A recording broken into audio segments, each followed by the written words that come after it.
మామిడి పళ్ళ రుచులే కాదు, కపిల్ వారి 30 సంవత్సరాల నాణ్యత మరియు నమ్మకం.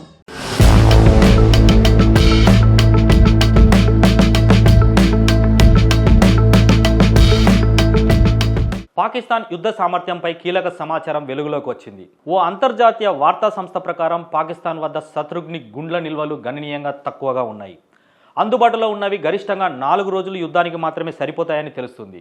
ఈ నేపథ్యంలో భారతదేశంతో తలపడి సుదీర్ఘకాలం యుద్ధాన్ని కొనసాగించే సామర్థ్యం పాక్కు లేదన్న వాదనలు బలపడుతున్నాయి. ప్రస్తుతం పాకిస్తాన్ రక్షణ వ్యూహంలో శత్రుఘ్నులు కీలక పాత్ర పోషిస్తున్నాయి. అయితే వాటికి అవసరమైన మందుగుండ్ల కొరత తీవ్రంగా ఉంది. ముఖ్యంగా M109 హోవిల్టర్లకు 155 మిల్లీమీటర్ల గుండ్లు అవసరం. BM-21 రాకెట్ వ్యవస్థలకు 122 మిల్లీమీటర్ల రాకెట్లపై ఆధారపడే పాక్ సైన్యం వాటి లభ్యత లేక ఇబ్బందులు పడుతుంది. ఈ పరిస్థితి తలెత్తడానికి ప్రధాన కారణం పాకిస్తాన్ ఇటీవల చేసిన ఆయుధ ఎగుమతులు.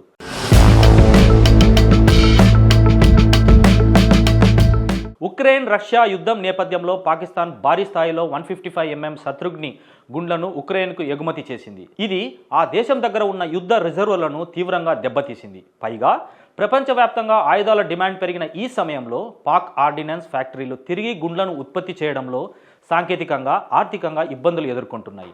పాకిస్తాన్ మాజీ చీఫ్ ఖమర్ జావేద్ బజ్వా కూడా గతంలో ఈ విషయాన్ని ప్రస్తావిస్తూ ఆర్థిక బలహీనత వల్ల రక్షణ సామాగ్రి నిల్వలపై ప్రభావం పడుతుందని హెచ్చరించారు.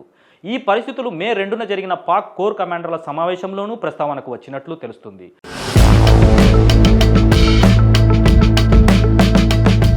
పాక్ ఆర్మీ అత్యవసర స్థితిలో తమ మందుగుండు నిల్వల కేంద్రాన్ని భారత్ సరిహద్దులకు సమీపంగా ఏర్పాటు చేసింది. ఇది యుద్ధ సమయాల్లో త్వరగా వినియోగించుకునే ఉద్దేశంతో చేసిన ప్రణాళిక.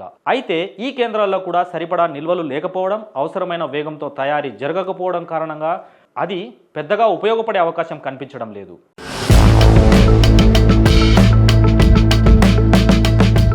మరోవైపు భారత్ మాత్రం ఈ సమయంలో తన ఆయుధ ఉత్పత్తిని వేగంగా పెంచుతుంది.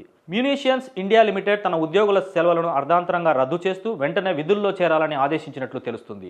వచ్చే 2 నెలల పాటు ముందుగా తెలియజేయకుండా సెలవులు ఇవ్వబోమని పేర్కొంది.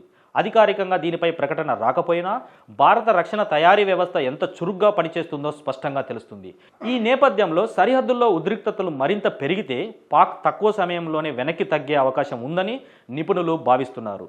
అవసరమైన ఆయుధ సామగ్రి లేకపోవడం, ఉత్పత్తిలో నత్తనడక, ఆర్థిక బలహీనత ఇవన్నీ కలగలిసి పాకిస్తాన్కు బలహీన స్థితిని తెలియచేస్తున్నాయి.